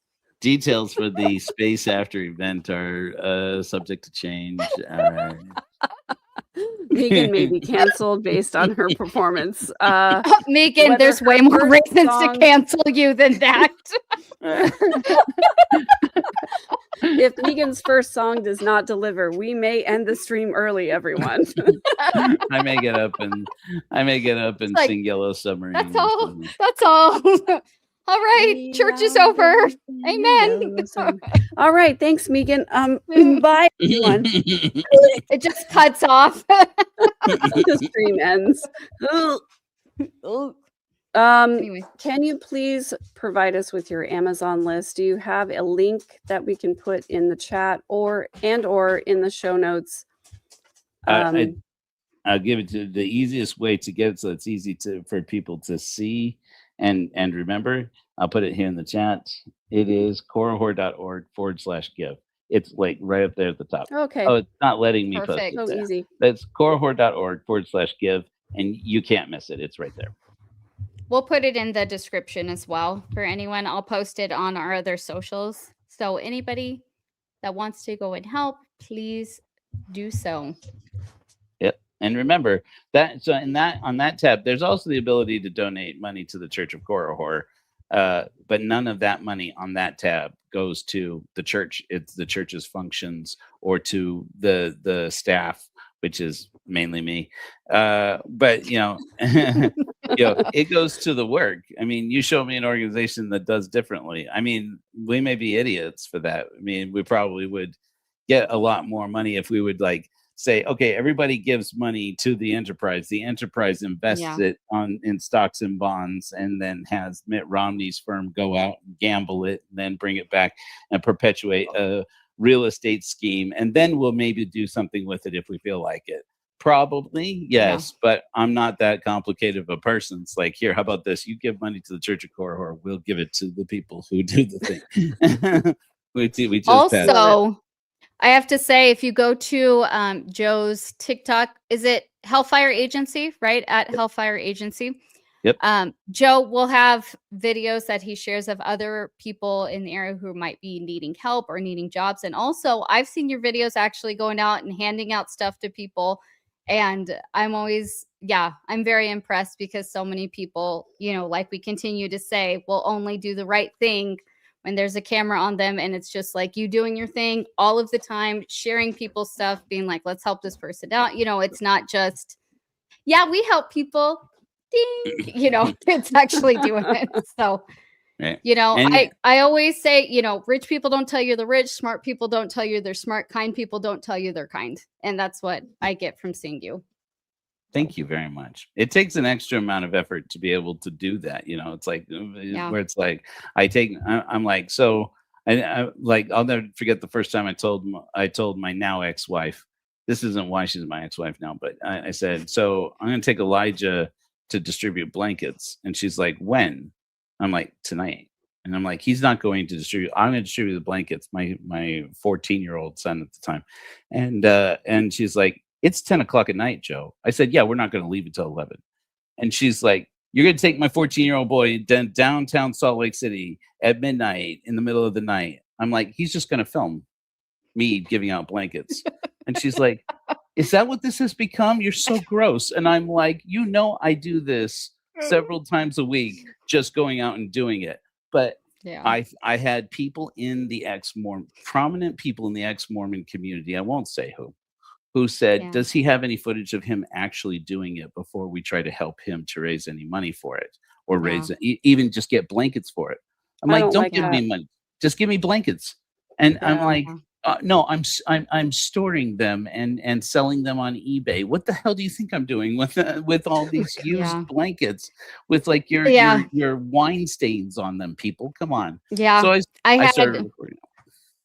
I was just gonna empathize in that. I had a good friend that started a charity group providing veterinary services and pet food for unhoused individuals that also had a pet with them, because I'm sure, as you've seen, having a companion pet is very important to a lot of people who have lost almost everything, and so they were raising money to provide veterinary services for these animals, and then also bring them blankets, beds, and or food for the animals. And people started saying, well, how do we know? So they turned off their giving button and said you could only bring dog food or cat food and blankets or beds, just because they were so tired of people trying to say, prove that's where you're putting the funds. So they stopped doing it for a while. Thankfully, it's up and back and running. But it's sad that organizations, I'm going to say the LDS Church, because that's what I'm a part of and that's what I had seen, has basically, I know, shocker, right? has made it nice so people. Sure. They're so sweet. I have a neighbor who is Mormon, and they are very blonde and very sweet. Hey. Oh, sorry. This bleach is expensive, my friend. Not all blondes are Mormon. Hashtag but not probably. all blondes are Mormon. But probably. Not all blondes are Mormon, but all Mormons. Never mind. We're blonde. I literally, oh my God, we need to have a shirt that says not all Mormons, but probably. But probably. I had my first, I was telling you the story earlier. I launched Hellfire Agency, and I was like, I'm not making nearly enough money off of these ex-Mormons. So I said, I need to start merch. And now we're relaunching the merch for the Church of Korihor, now that Hellfire Agency is part of the Church of Korihor. Wait, the merch for the church? I think that's all you need to call it. The merch for the church. Merch for the chalice in the palace. My sister still thinks this is a bad idea. And I said to her, Nikki, I'm telling you, this was the only item that we sold multiples of when it was Hellfire Agency store. And it was a pink crop top that says, I already want it. Right? And across the tatas says licked, and across the tummy, cupcake. And then said Hellfire Agency on the back. And I mean, first purchase was Beth Magnetic, who said, have to have it, took pictures of herself wearing it. But yeah. And then I'm already triggered Megan here. But I'm going to just say this real quick. So just hold your stomach muscles just like this. I'm like, relax, hold, and then relax. Yeah. But one of the first godless hymns of the Church of Korihor, many of which are very sentimental and sweet, but many are also very snarky, is a song called "Lick My Cupcake," and I get more. Have you heard "Lick My Cupcake"? I have. Yeah, I know you have. We've commented. We've had. I loved it on TikTok.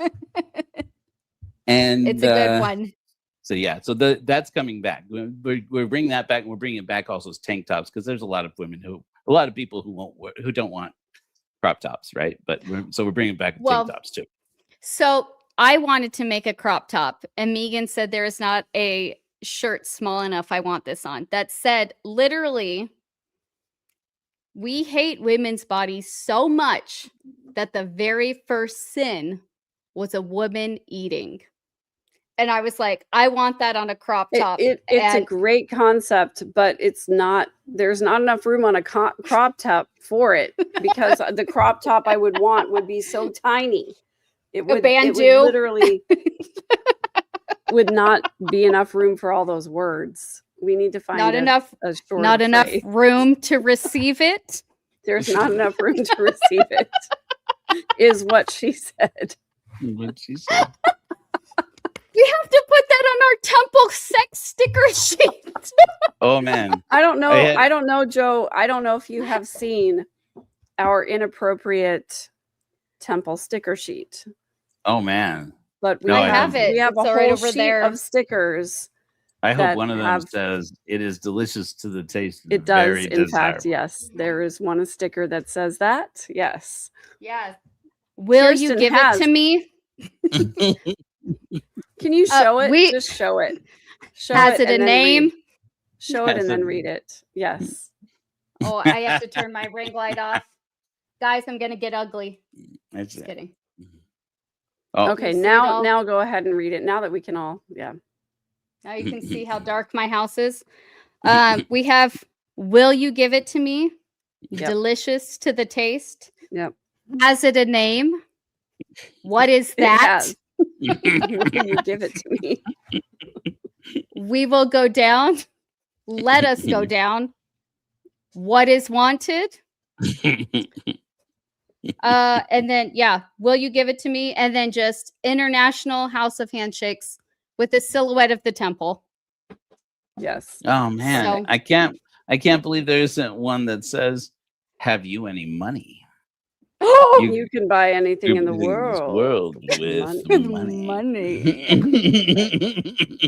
I feel like we need a part 2, Megan. The Lord does not need your money. But we do. Just be reminded. But the Church of Korihor does. Definitely do. We're kind of strapped, actually. I get to the end of the month. I tell people I'm like the fourth sermon of every month. I'm like, I know I joke every month that Korihor needs your money.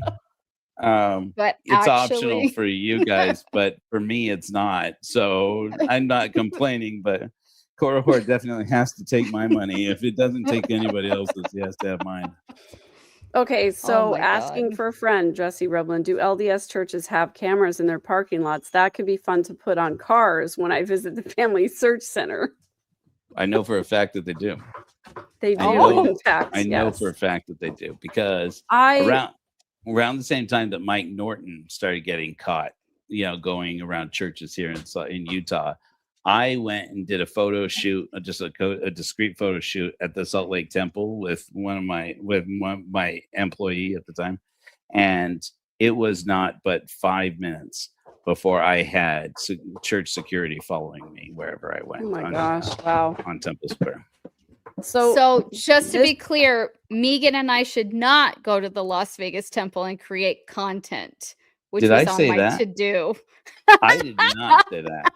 I specifically am now trying to tell you that you definitely should do that. I'm just saying bring security of your own when you do it. All I'm saying is I had the idea to drive down there, maybe wear some merch and take a few pictures out front. That's all I was thinking. Love it. Maybe. So Caesar is Misorder 8295. This is not an anti-Catholic stream. In fact, I will tell you that in the Book of Mormon, there is reference to a great and abominable church, which is widely known by Mormons to be the Catholic Church. So if anything, but not us, anti-Mormon is anti-Catholic, but no, that's not Mormon. true. Anti-Mormon is anti-Catholic, but anti-Mormon is anti-Catholic. If you want to hear some anti-Catholicism, you can cruise over to the Church of Korihor. I do that from time to time. Hand of God. I am against Jesus. I am against God. I am an antichrist, and I wear it. I wear it with pride. Well, the hand of God will compel you. No, go back. This is important, especially if John is watching. John's favorite movie, he says, is Star Wars or Batman or something like that. His actual favorite movie, and I know for how much he wants to watch it, is The Exorcist. And he often says, the power of Christ compels you. Like a lot to be funny. So I got to clip that or screenshot it and be like, look, babe, they know you are not the hand of God. And now he's going to say it all the time. Never mind, take it down. I just want to remind everybody that the first Sunday of the month is always open mic Sunday in every LDS church. And if you go to the LDS church, they are not going to refuse you the opportunity to bear testimony of whatever you want to bear testimony of. Now, they might stop you mid-testimony if it starts to stray too far into the area of not Mormon. However, you could start. And what I think would be the most fun thing would be to take a friend, have the friend take a video, have you go up to the pulpit and say the things that you really feel about the Mormon church, and have the friend take a video, because at the very least, you're going to get out 6, 7 sentences. Right. You're going to get out some sentences. You're going to get out some thoughts and feelings before they compel you to stop talking and sit down. And I just desire all to receive it. I would love to see the videos of these things happening. Yeah. I would do it myself. However, I'm allergic to that. And also because I have sung in many a chapel in my area, most people know who I am. I was going to say, people would know you. It wouldn't work. Yeah, I can't really do it myself. But I would love... I would love to have other people. Yes, Kirsten. This is important. It's not important, but I do have to say something. This is important. It's not important. I say that all the time. Martin My husband, Short, this is really important, but it's not important. Joe, if the Church of Korihor does in fact have a hymn book, can you please number the songs 69, 420, and 666? They don't have to go in order. I just highly request those be the hymn numbers. I tell you. Amen. Amen. Ramen. Ramen. If people don't know, somebody asks me about that, they're like, ramen, what are you talking about? That is a Pastafarian thing. We have our Church of the Flying Spaghetti Monster, praise be upon him and his noodly appendage. Yes. And I tell you what, I will do even better than that, Kirsten. I will reserve hymn number 69 to be authored by Kirsten. Whatever Kirsten wants is Godless Hymn 69 by the light of reason. Oh my God. I am more excited now than I have ever been in my entire life. So let it be written. So let it be done. We'll publish anything. Please don't make it about praising God or anything like that. Or if you do, make it snarky. But yeah. Joe, I commit to you. Nay, I covenant with you on this day that by the time I see you in St. George, hymn number 69 for the Church of Korihor will be written and performed by Megan Connor. Oh, excellent. God. Oh, pressure. Hymn number 69. What? Now I have all of the pressure. Oh God, that's a lot. You got volume told. It is starting to turn a little Mormon now. Now you're getting told the Lord has called you. That's right. I know. I'm starting to cross me now to perform. I'm starting to cross that line, man. Pretty soon we're going to be struck dumb and trampled. So I will say this for progress. It was a woman who did it to another woman. It's this abuse, this ecclesiastical abuse passed the Bechdel test. This was not patriarchal abuse. This was woman on woman pressure. Whoa, guys, back it up. Megan's only the bishop. I am the stake president, and that has been said many times on here. So I declared myself the bishop of the Digital First Ward. I appointed Kirsten stake president of the Digital First Stake. Yeah. So. And I changed it to Ward 666. So, yeah. There's all sorts of leadership issues going on here. Basically, we all just show up and say you to God, and that pretty much makes you a member of the church. Yeah. To answer your question, Songs of Our Own, I actually do kind of miss the weird testimony meetings because I don't know about you guys, But I was in one of those places where it was universally true that if you attended a testimony meeting, there was going to be something weird said at some point. I was never in a ward where everybody kind of conformed to the top 5 things you were supposed to testify to.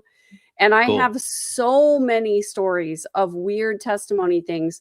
I think Kirsten's story tops all of the stories that I've ever heard. It's an episode in and of itself, but there is one story in particular that she told me that still, every time I think of it, I cannot help but just pause. And which one? I've got like 5 Kirsten. I can think of. There is one in particular.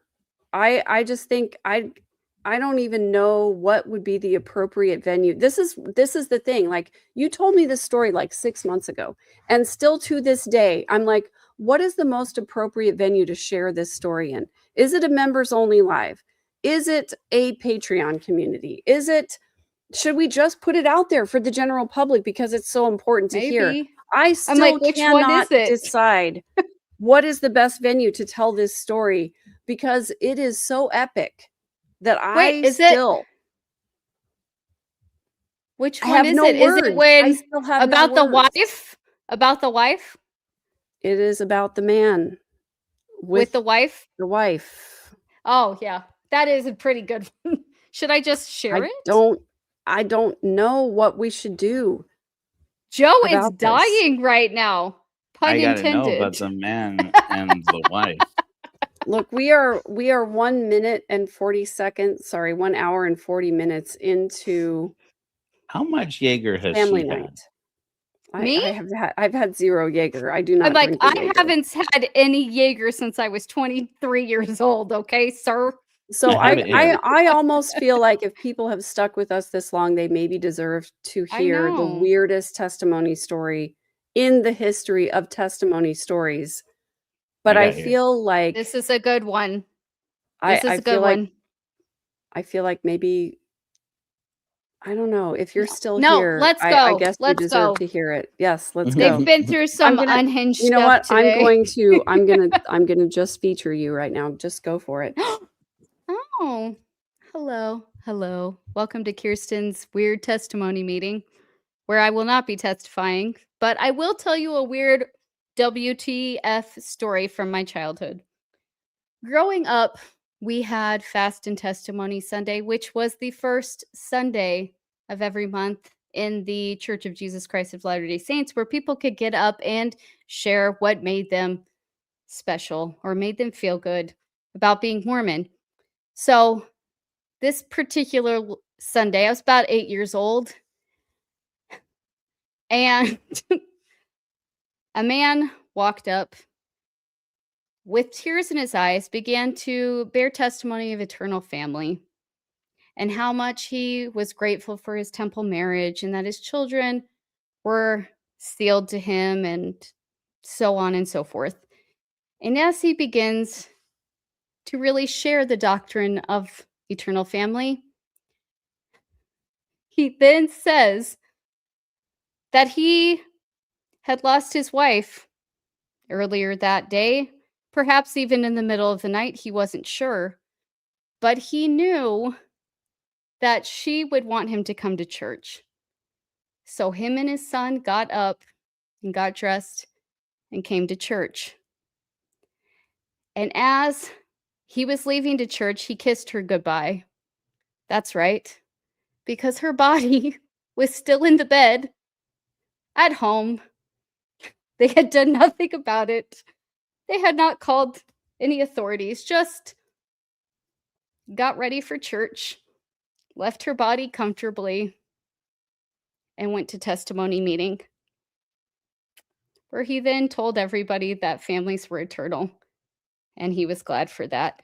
So then my father, Megan, now you're the center. My father, who was in the bishopric then, as the man said amen, pulled him aside and then explained to him why you needed to call 911 and take care of a dead body in your house. So that was testimony meeting for me as an 8-year-old. Hey, you know what?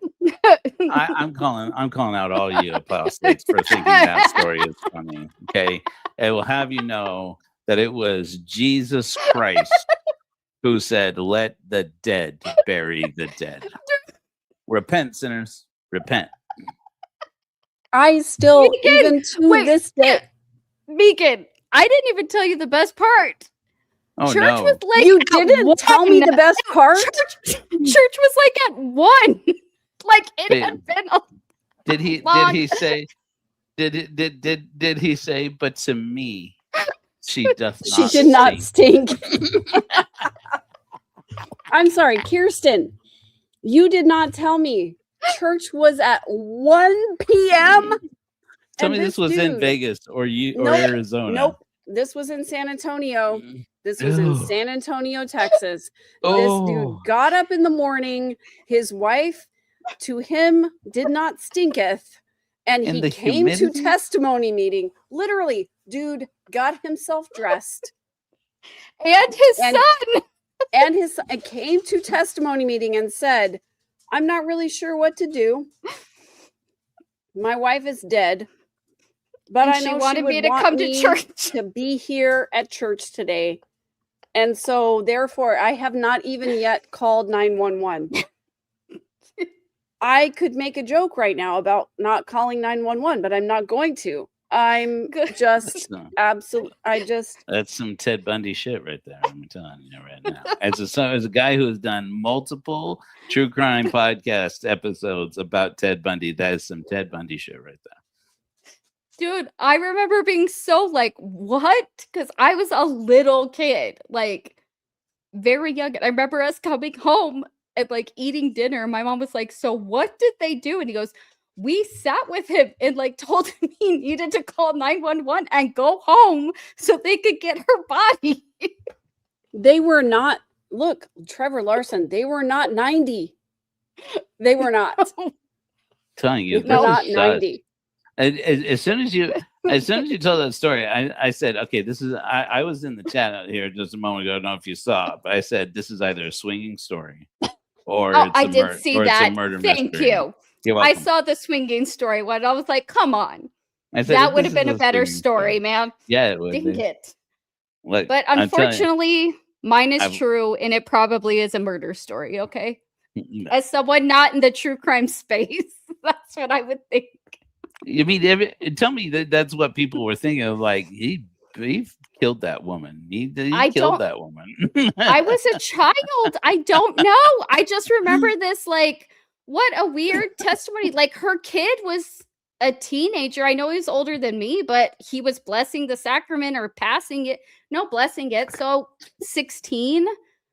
And they were older than my parents, but also like I was 8. My dad was probably 30, at the time. So I don't think they were that old, maybe 40s, maybe 50 at the most, because I didn't think they looked like grandparents. 40s? So are you fucking kidding me?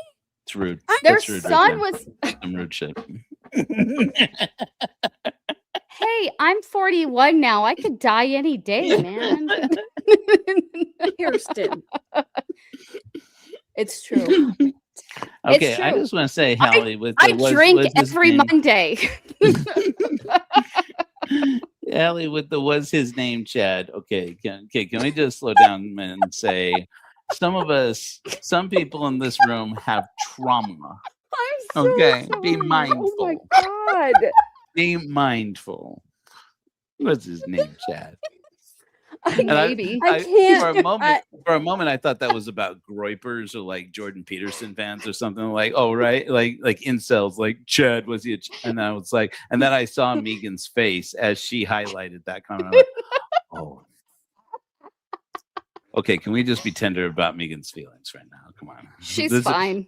She's made of tough stuff, but she has limits. Guys, if we were so sad about Megan's feeling all the time, we also couldn't talk about Mr. Potato Head either then. So she could never watch Toy Story and feel the same. Oh my God. Did I miss this episode? Are we crazy eyes, just in case. Just in case. No, we say that Chad is like a potato. Like he just sits there. He does look like a potato. So I will say that he does his face looks and then his body. It's like a potato on a potato. It's a little bit ridiculous. It's kind of hat on a hat. Angel says that we have gone on too long and we need to shut up now. I'm just kidding. I know that's not what he's saying. I will never. We could talk about Ronald McDonald. Oh my God, Joe, did you hear about that? Megan got beat up by Ronald McDonald with a Holly Hobby lunchbox. The fuck goes on in Texas? I mean, I'm just saying here. It wasn't even Texas. Oh my God. It was Connecticut with rich white people. No, that was my second guess. It was New Orleans. What? Okay. Okay. Well, now it makes sense. New Orleans. That's a shocker. That's a shocker. Right. I lived in Harvey, Louisiana when I was in kindergarten, first grade. And I got smacked across the face with a metal lunchbox by a kid named Ronald McDonald. Wasn't just any lunchbox. It was a hobby. I'm siding with the Mormons. This liar. She is lying now. She's not. Look, guys, she's not going to show it on here, but I have seen evidence of Ronald McDonald in her yearbook. He's real. These ex-Mormons, they never tell the truth. They I've always shown the yearbook. I mean, look, I don't. That's I don't true. Blame, I'm going to take the Joseph Smith stance at this point. I don't blame anybody for not believing my story. If I hadn't experienced myself, I would not believe it either. Are you telling me I knew? You say I was beaten with a lunch pail by Ronald McDonald. I knew it, and Ronald McDonald. And Ronald McDonald and I could not deny and I could not deny it. Can I be one of the witnesses? I'll be later on in my life. Ronald McDonald saith unto me that their lips they draw near me, and their French fries are far from me. French fries are far from me. And I'm one of the witnesses. Later on in my life, I lived with Lori Vallow Daybell, and I did not die, and I could not deny it. And there it is. And there it is. I think that is enough of that. That is enough. It's just Chad the whole time. You just heard it here. You just heard it here. We're gonna have to take this down after this. This live is unhinged. Canceled. Totally unhinged. Canceled. Oh my God. A lockbox. A lockbox. That is bizarre. Tell me get hit in the face with a lock and a lock. Yeah.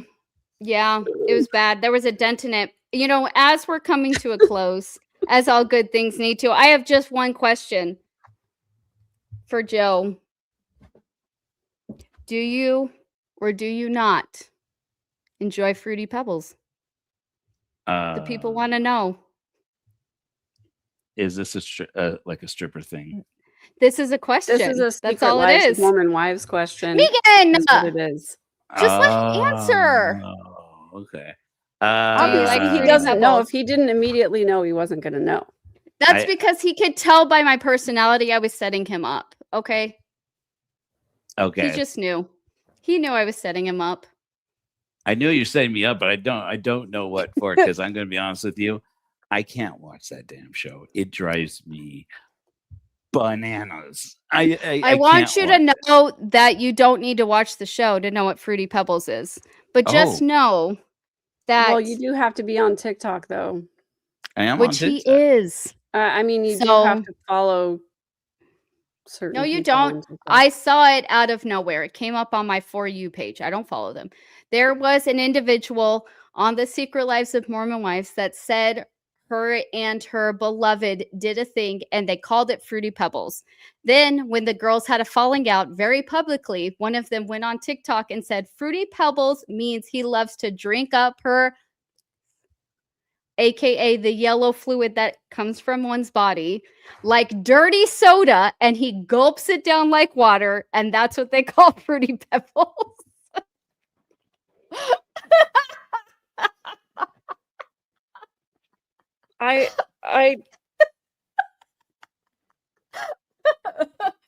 Guys, this is Megan's live reaction. She had not seen this TikTok. I had just told her the tea. this is exactly the reason why I don't watch this stuff. I do not need to know. I promise you, I do not need. Oh God. Oh, please don't. I cannot handle this. I was not built for this kind of content. So Okay, yeah, that was Megan's reaction when I told her. And now we have Joe's. For the sake of the sacred space of the Church of Korihor and my representation, I neither confirm nor deny my enjoyment of so-called Fruity Pebbles. I will, however, say that the red hue of Megan Connor's face upon learning about the Fruity Pebbles may be the most beautiful goddess thing I have ever witnessed in my life. I wholeheartedly endorse it. I think there should be posters. I think people should have shrines of just, this is Megan Connor's face when she thinks about Fruity Pebbles. And oh my God. It will be a spiritual revolution. I agree. You know what? As donations, I feel like we should all get Megan some Fruity Pebbles. Or maybe Joe. We could serve it at the Church of Korihor, little boxes like they had when you were kids. The little tiny. Yeah. Oh, we had those at girls' camp. Yes, the cereal. The cereal. Yes. Okay. He was on board for the other thing. He's like, sure, we can have sacraments. Cereal. Don't make promises you aren't going to deliver on. Oh, Jesus Christ. Oh my God. We need to make a new curse. Jesus Christ is not strong enough. We need like my curse Korihor. I don't know. Power of Fruity Pebbles. I hereby ordain you. Jesus, Fruity Pebbles all over his mother's dirty Oh face. Oh my God, you guys. That's a mild Joe Rollins curse. By the power of Korihor. That's right. I will say oh my this, God. in answer to your question, by the way, Tess, yes, the Church of Korihor is the one true church. And I will tell you why. I actually mean it when I say this. Because the 12 values, you can read them on our website, the Church of Korihor, is intellectual honesty. And on all of our materials where we list the 12 values, it says on it, which will change. So don't be a dick about it. And that's the way I know that the Church of Korihor is the one true church, is because as every atheist knows, our opinions change with new information. And it's like, that's the thing the rest of them can't do. That's how I know the Church of Korihor is the one true church. Named after a godless legend. Joe, do you ever have testimony meeting? Because might need to once in a while. We do kind of do something kind of like that. We do linger longer sometimes, and they're quite popular when we do them. And people just come on the live on the show, and we kind of shoot the shit, and we get into some deep stuff sometimes. It's a lot of fun, and we're going to be doing a lot more. I don't enjoy the name Linger Longer though, because that was a thing at BYU, and that was always for like the creepies trying to get a date. So I didn't like it either. It was Gene Judson and Daily Digest who suggested I call it that, and I love you, Gene, but it just kind of stuck after he called it that. The Linger Longer that was in, my congregation, it was not young single adults or anything. It was just the congregation. And what always bothered me was like, I do not know what is going on in the kitchens of these other people.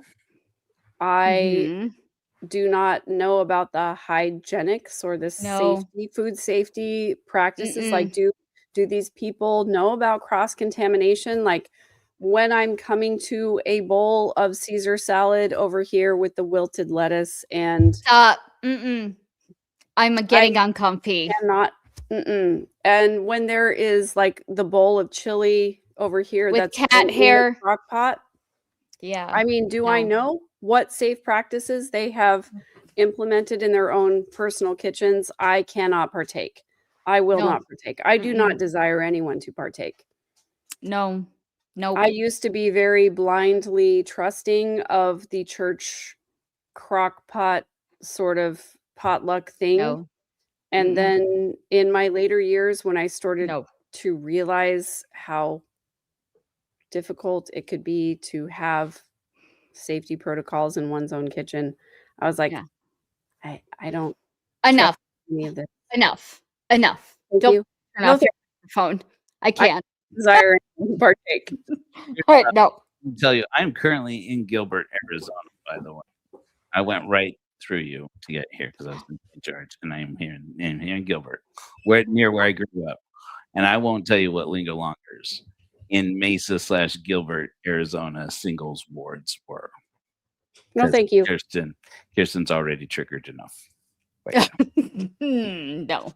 There were everybody knew everybody's business after a Lingo Longer. Everybody knew everybody's business. No, I hate Linger Longers. I hated it at BYU. I hate Mormon potlucks. I had a bad experience with chili and cat hair. And someone I will tell the story. I will. You guys have forced my hand. What? She's like, give me any excuse to tell a story. I'll tell it. Trust me. That is true. However, we all know that you're here for the story. So everybody drinks. We have a chili cook-off, right? Absolutely not. There was a chili that I put in the bowl. You scoop in the little styrofoam bowls, and there was a curious hair that was like this, and I was like, that looks like a hair. And the person who was serving it also was the person who made it, and she goes, oh, well, my cat was hanging out, and then plucked it from my bowl. That is correct. Disagree. Not only was there was a cat hair in the bowl, and then her fingers also went in the bowl and pulled it out. It's fingers and the cat hair, the fingers from the person who was okay with their cat in the chili. Just I don't like potlucks, okay? You I don't like potlucks. So nasty. You Mormons are so nasty. Disagree. If I am invited to a potluck, I want it to be from Walmart with the cellophane heat wrapped on it. No, I don't like it. I don't want to go there anymore. Please accept. No, thank you. I don't know what you're talking about. I have been in a fugue state for like 3 minutes and 26 seconds. I have no idea what you are talking about. Thoughts and prayers. Vacated. I have overviewed out of this situation. I have meditated my way into complete dissociation. My body is subjected to this abuse, but my mind is free. Did you learn that from the Church of Korihor, perhaps? These things we can anticipate after attending one of your services? Yes. One of my more famous sermons, I call it one of my more famous sermons for one reason.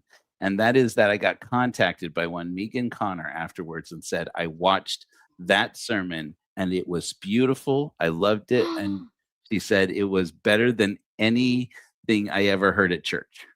Something like that. Which I want you to know something. True story, yeah. Although I do believe you, it's not that hard to top anything you would have ever heard at church. Okay, well, we all knew that. That was known. That was known. You don't have to say it that way. But I do. If you've been to any of our streams, but I do. But we have. I'm sorry. It was about 1 year ago, almost 1 year ago. I had I had this epiphany and this idea to take Tonglen meditation, compassionate meditation, Buddhist meditation, and adapt it for a godless purpose and create a service on the Church of Korihor's website where people could experience compassionate meditation that is named after the experience that astronauts have while looking down on Earth from orbit, and they dissociate from their body, their ego, and dissolve into everything. And they have tried. There's this guy. His name was Rusty Schweikert. He was an Apollo astronaut who his body like freaked out when he tried to complete the first spacewalk, where he stood on the porch of the lunar module, and he got stuck in space, and his body like topsy-turvied, lost all control, and he couldn't move for a few minutes, for like 5 minutes. And they told him, like, just hold there for a minute, we have to reload this camera anyway. And it was just him in space for the first time, completely untethered, just holding on to the door of the lunar module, him in space with Earth. And ever since that experience, since then, astronauts go to space, and they have like a module that has a window that they call it the overview room, the overview effect room, just to experience this thing they call overview effect, where they just look at Earth and realize how magnificent it is, and all the consciousnesses of it are, and how countries don't exist, the lines on maps don't exist, how petty all of the concerns of human beings are, and how deep the consciousness and the pain and suffering of all these living creatures, and how fragile it is, and how responsible you individually have to be for the well-being of everybody. And it's such a deep spiritual experience that astronauts have tried to invest in all kinds of virtual reality, devices and things to try and duplicate it here on Earth, and nobody's ever managed to really duplicate that experience. I said, "Oh, I'm telling you, we could do this. The Church of Korihor can do this." So we have this experimental meditation practice called Overview, and we're just doing this. I do it all the time. So yeah, I love it. It's a real thing. See, now that is good stuff. This is why we love the Church of Korihor, among other reasons. Yeah, and I was able to come on Church of Korihor and talk about my meditation that I do that is like a zoom out.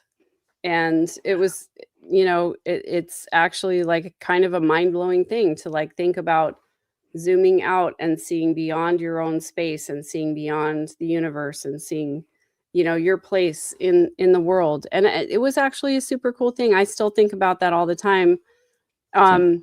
I still do that meditation all the time, and it really helps me to kind of see a better perspective about like what actually matters, because we sort of tend to get blinders on about doing our daily thing, and like our job and our little space and our little tiny corner of the universe, and we forget to zoom out and see the bigger picture and where we actually belong, and how we are all connected to the human family. And I think that's the most important thing that we can do, is realize how much we are the same. Yeah. Because that gives us a better connection with each other, a better connection with humanity, than just being stuck in our tiny little corner. I believe it. I witness to that. I testify to that. That is true.